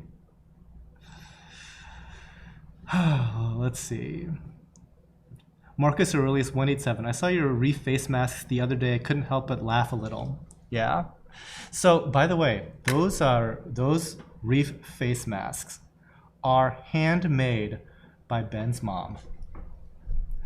Okay, let's see. Unfiltered reefer. Hey, Than, I made a purchase today. Thank you. And I'm excited to get my new corals. I gotta go. See you next time. Chuck Admire, who is also a Patreon member, Chuck Admire. Unless that is a crazy coincidence, so thank you, Chuck. Tattoo Dancer. I like that you name your blue digitata as German. In Germany, they call it silver blue. In my tank, it's cyan/green. Yeah, you know, the thing is, like, I didn't even name that one. I think it's just called German Blue Digi on the internet, and we stuck with it. Like hopefully most of our corals. Hopefully most of it comes up on internet searches. So, okay, I got a YouTube story to tell. There was a time when I was watching a lot of like men's fragrance YouTube channels. And there's like this male model dude that got like super popular in that scene. His name was Jeremy Fragrance, okay? And there's like all this like drama about that guy because like he at one point he was begging for money. The very next video he blew up, and the video after that is him buying a Ferrari. And everybody was like, bro, 2 weeks ago, you were broke and begging, and now you're flexing on us with a brand new Ferrari. You're kind of a jerk, right? So anyway, there's all this drama around that. And then he's also like kind of like a huge self-promoter. And so he was starting like a new fragrance line. And he said it's going to have like the best bottle design. It's going to have like the best, it's going to have like the best name. And he literally named his fragrance Office. Like, because there's like, you know, office fragrances, right? That's like a class of fragrances. Because when you go to the office, you don't like, you know, like to just fragrance bomb your entire office and be like that guy, that annoying guy with like the Axe body spray, right? So there's office fragrances. And everybody's just kind of like getting on this guy's case for yet another reason, and it's like you're talking up your fragrance like it's gonna like be like the most like elegant naming and all this stuff, and it's office. And then he made like a men's fragrance called like Man or something, and a women's fragrance called like Women, and then he came up with like another one called Unisex for everyone. Like, but then he like just broke it down. It's like he does it for okay, this relates back to the coral naming thing. He did that because people search for unisex fragrance. People search for office fragrance. People search for men's fragrance. And it's like, he shows up number one. Like Jean-Paul Gaultier, like Creed, Giorgio Armani, like he ranks ahead of all of those giant perfume houses just because he's just like playing to the YouTube algorithm.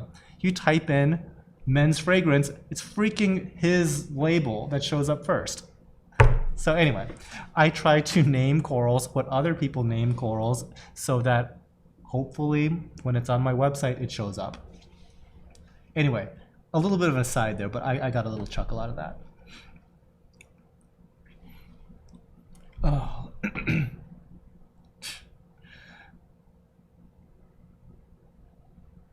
Okay, catching up on chat again. Sorry, I gotta read. Okay, Carnivorous Keys. I bought an Aussie Elegance a few days ago. Currently have it in low light, 50 to 100 par. Little flow, it's still a little puffed up. Is there any advice on placement that you could give? No, it sounds fine. Speaking of like how adaptable corals are, as long as that Elegance doesn't have like some weird infection issue, it can adapt to any number of places. It'll be just fine. S2 Minute, Dan, what's your take on Ecotech discontinuing the G4s? I found it very frustrating. I guess I don't really care one way or another. Like, were people upset that they discontinued the Gen 3s or Gen 2s? Like, I personally don't care. Like, I just want them to make better products continually. That'd be nice.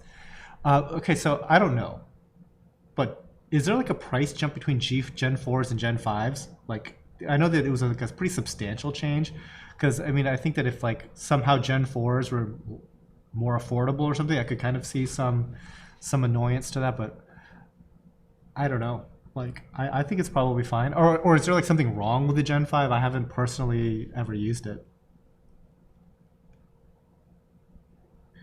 Carlos Davila, Travis at Fish of Hex has a great channel. Yeah, there's another one. Let's see. Okay, some people chatting with one another.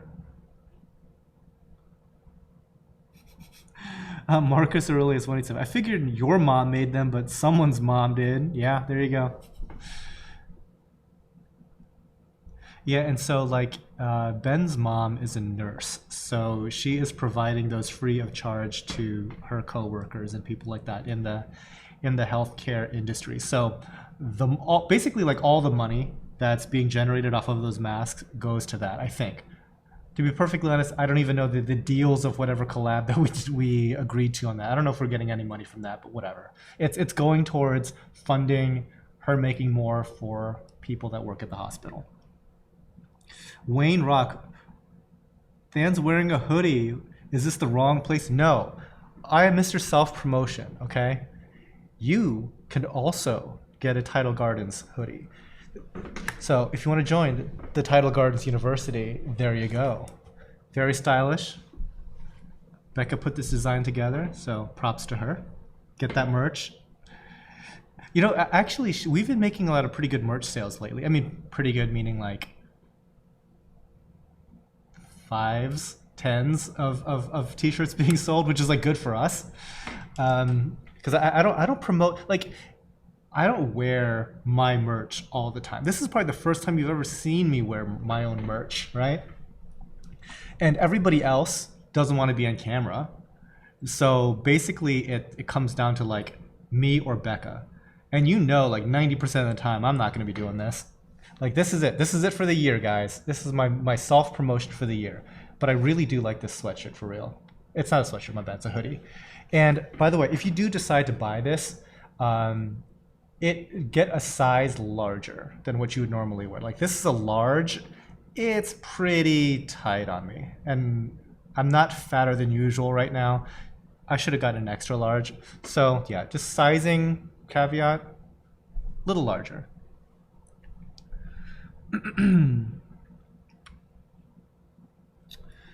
Let's see. Yeah, so next time you see me, it's gonna be all custom clothing once again. Not that this isn't custom clothing, it's a custom hoodie, I guess. No. Okay, people still talking to each other, it's cool.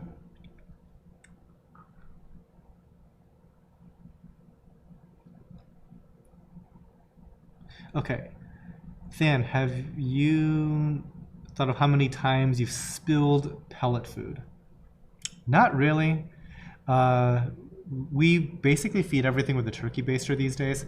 So we make our frozen food concoction, put a little bit of amino acids there, put a little bit of pellets in there, stir that up and then administer it. So sometimes when somebody, probably Ben, is like going too fast, occasionally like I'll find some dried up shrimp on the front glass of some tanks. But generally speaking, it's not so bad. So somebody mentioned Reef Bright strips. There was another strip light that I'm considering trying here. Now this is something that Luke has been like pushing me to try. And I'm like, I agree. We should totally try it, okay? But now's not a good time. I'm building a kitchen right now, and I'm saving up for a 400 amp three-phase generator, okay?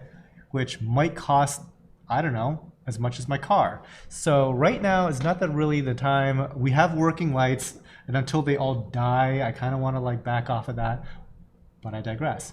I want to try the Orphic lights. It's like an Orphic strip, kind of like a Reef Bright, because we have Reef Brights as well. And I'm curious about the Orphic ones because I heard that they're pretty good. They're like low profile, so they can kind of like be on the underside of like a double decker. So I don't know too many folks that have had personal experience with that. Luke has some on his tank and he likes it a lot. At some point, I think I'm going to try those. Just want to throw that out there. Dan Markle W. If I buy, can you ship the hoodie to the UK? Okay, so you can even see the thing in chat. It's like Tidal Gardens pinned tweet. It's like tweet post. It's showcasing their merchandise. Okay, and that'll actually link to this. Now we are going through Teespring, which is integrated into YouTube. I'm pretty sure that this is available internationally. So the only problem with Teespring is that like they do it in batches, so that like it might take a little while to get to you. But I do know for a fact other folks have purchased merch from us internationally. Like one of my friends, I think he's in Serbia, sent me a photo wearing like some Tidal Gardens merch. So if it can get to Serbia, it can get to you in the UK.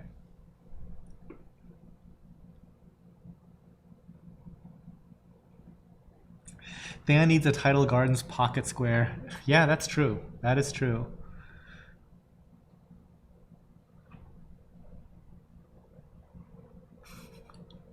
What if he named the fragrance Jussie Smollett? Not the type of branding he's gonna want. Harkins, what's up? We have 2 men in space. Let's see if we can get 2 men back to Earth too. That'd be nice. Carlos De Villa, what type of aminos are you using? Currently, we're using Aqua Vitro Fuel. Never remember who makes that. I just know it as Aqua Vitro Fuel. We buy it like by the 5-gallon jugs. It's pretty expensive. Now, Luke is experimenting with some homemade stuff. And he's like, this is way cheaper to do it homemade is if it works. We might give that a try too. Maybe just on one system, so in case we totally bug bombed our one tank, it's like not the end of the world. But yeah, like we have to run through the numbers and see how that goes. But yeah, we might do this. We might do this homemade stuff because guys, amino acids is not rocket science. I'm not literally sending 2 guys into space, right? It's amino acids, and you're mixing it into water, and you have to get it to the right pH for some of it to dissolve properly. The groundhogs on this property could probably figure that out. So, yeah, I mean, that'll be one of these ongoing projects that we'll figure out and probably try to make our own.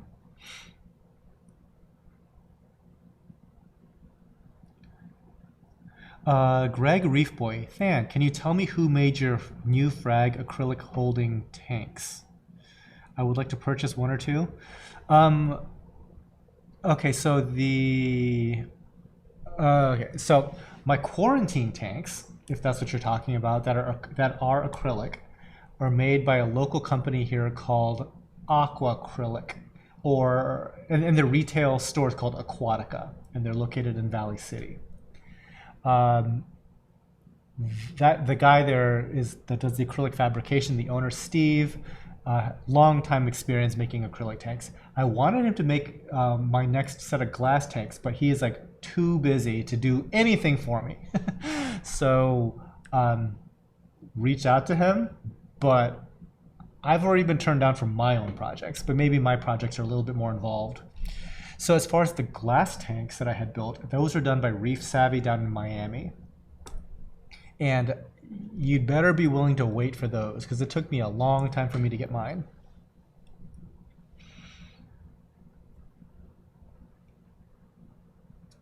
Tattoo Dancer 91, your selection of naturally beautiful aquaporas that look great in 15,000 Kelvin with nice prices, really a breath of fresh air. Kudos.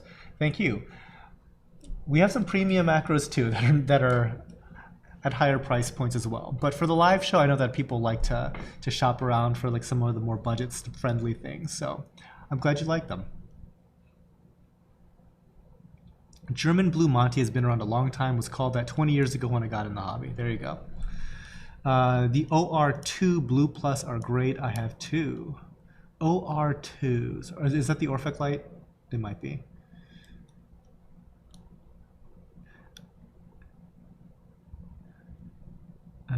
Let's see. Reef therapy. I have a very big sun-kissed bounce attached to the base of a rock. This rock happens to be under a bunch of very expensive acro. Any tips on getting the bounce off without moving the rock? No, leave it alone. So the way to super kill your mushrooms is to try to detach them somehow. If you must do it, chisel a healthy chunk of the entire rock to get it out. Any type of like trying to pick at the foot or anything like that, don't do it. It's not worth it. And especially if it's happy where it is, leave it alone. And yeah, and Harkins said pretty much exactly what I recommended. Break the rock.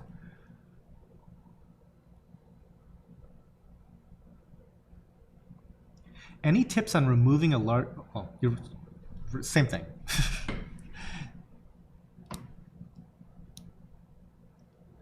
Okay. Wayne Rock, so getting a Tidal Gardens hoodie. Yeah, there you go. Yeah, I love this design.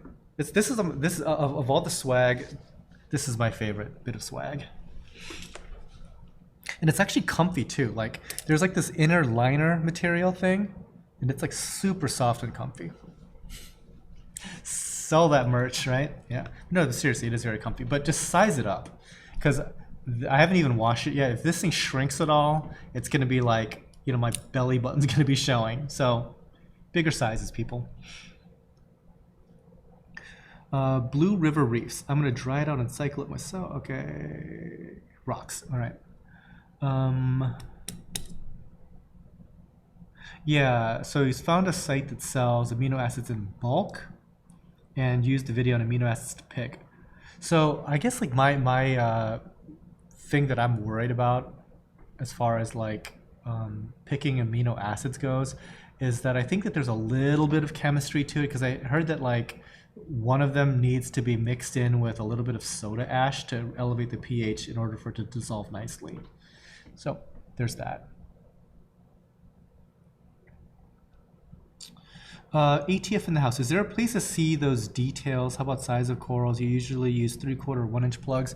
These plugs are a little larger than 1 inch, I believe. Let's just assume that they're 1-inch plugs. They're right in that ballpark.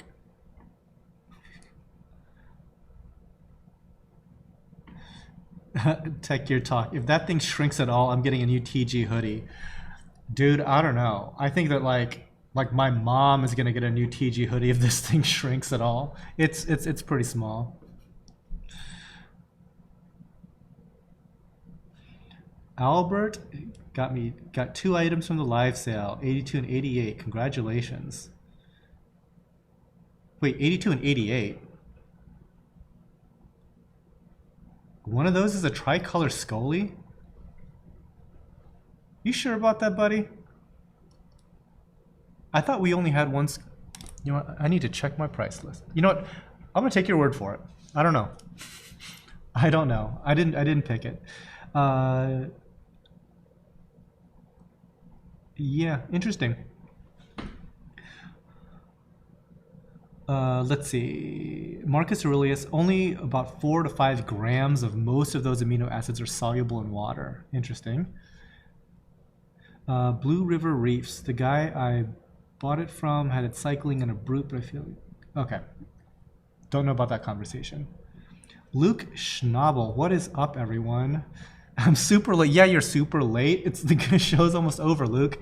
Better late than never. We were just talking, Luke, about your efforts to make your own amino acid solution and how we're going to be messing with that.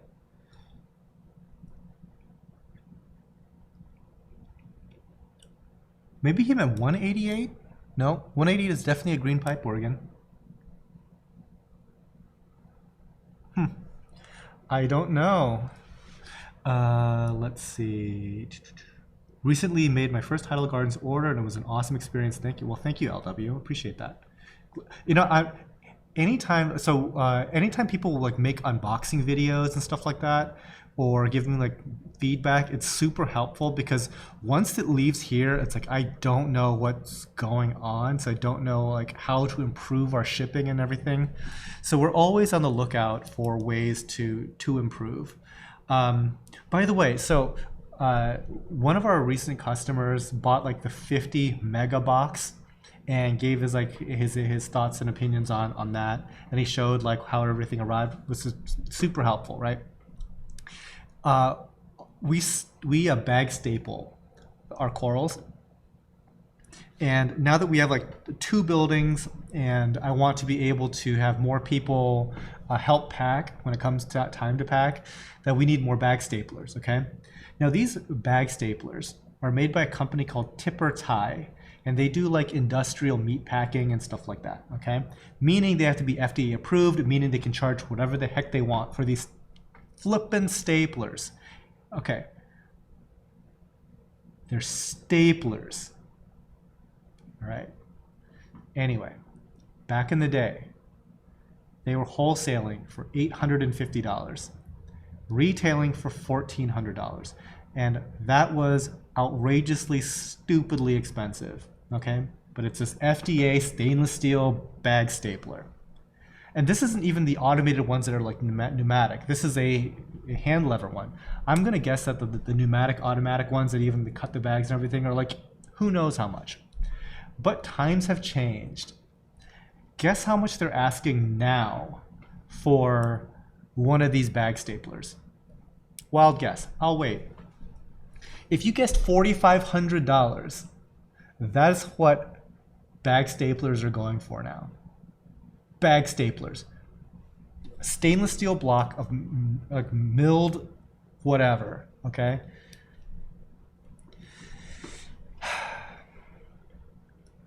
I couldn't pull the trigger on it. I'm still thinking it through. We have one of these bag staplers. I really do need more of them, but man, that is a tough pill to swallow. I'm sure that it's a little bit less wholesale. How much cheaper could it possibly be, right? When you're starting at $4,500, how cheap could it possibly be? Insanity. So anyway, guys, we are into overtime. I'll take a few last minute questions and comments. I'll have to end it on something more positive than my stapler rant, right, guys?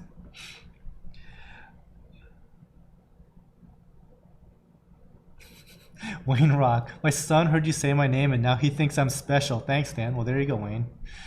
They weren't the Scully added from the site. 2 live sale items. There you go. Okay, gotcha. I was just confused for a second there. Let's see.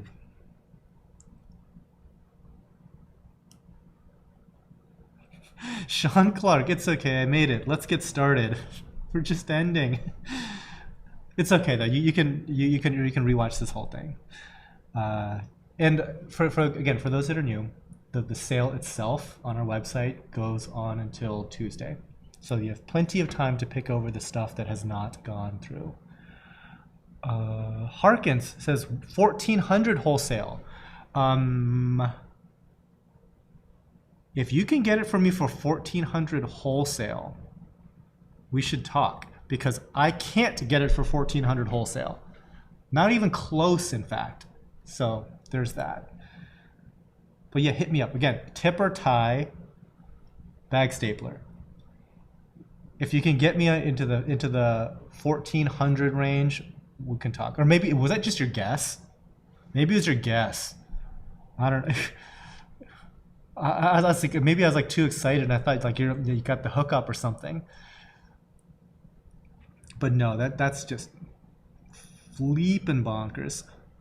Yeah, time to thermal bond. So we were looking at the thermal bonding thing, which is obviously super cheap. The time that it takes is way different. You could use a hog ring gun. They're about $1,000 retail. Yeah, Marcus, 87. I need to get in the stapler business. That is exactly what I thought. It's like, how hard could it be to machine stainless? Like, I don't even have to like be creative and like figure out what they did. I have the stapler here. I'd be like, turn this block of stainless into one of these. Get it within 1 micron. Somebody do that for me. Like, you can literally copy it molecule for molecule. I have the template. Yeah. All right, that's 2 minutes. Taken off. Thank you so much for attending. No, I guessed 1400. Yeah, like 1400 would have been a ridiculously high priced guess, but no. Unfortunately, no.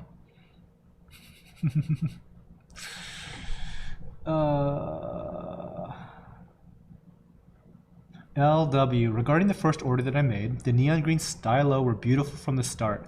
I thought the Red Sea pulsing xenia were dead on arrival. Trust me, if they were dead on arrival, you would know. It would be rather obvious. But I gave them a few days and they're great. Yeah, and here's the thing. Xenia don't ship that well. That's one of those things. They don't like getting shipped. But once they acclimate to your tank, they are a pretty hardy specimen. Blue River Reefs is taken off. Thank you very much. Take care.